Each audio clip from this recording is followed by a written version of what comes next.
ดินล้านสร้างของเฮาแผ่นดินของลาวลำเนาปู่ย่าตายายอุดมสมบูรณ์ทรัพย์ในดินมีสินทั่วไปแต่เหนือถึงใต้มากมายวัตถุบูหารเมืองหลวงพระบางบ้านเฮานั้นมีปู่ศรี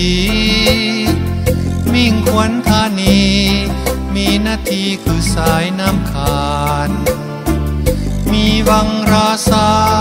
หอพระบางหรือสาทั่วกันมีสิ่งบูหารมีทำติ่งมาหลาย100 ปีนครเวียงจันทร์ถิ่นฐานบ้านเกิดของเฮานั้นมีน้ำเข้าไปน้ำหนึ่งราชธานีธาตุหลวงเด่นงามเสริมสร้างธรรมเศรษฐาทรงที่หอพระแก้วบารมีเป็นแห่งที่สักการะบูชาบ้านเฮาแห่งคักจำปาสักนครหลวงใต้ชื่อเสียงกองไก่วัดภูดังกองอาณาพอเดือน3 เพ็งสาวนครฉลองฮีดของมา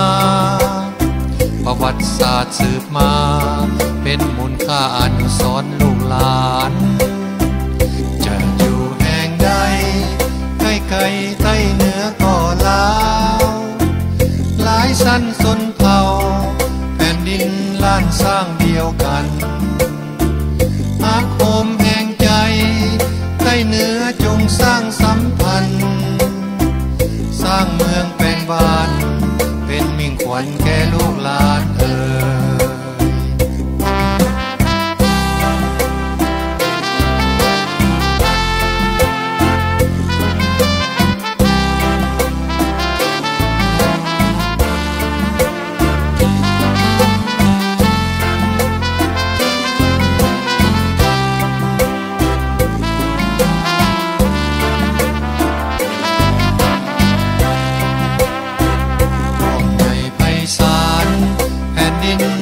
สร้างของเฮาแผ่นดินของลาวลำเนาปู่ย่าตายายอุดมสมบูรณ์ทรัพย์ในดินมีสินทั่วไปแต่เหนือถึงใต้มากมายวัตถุบูหารจะอยู่แห่งใด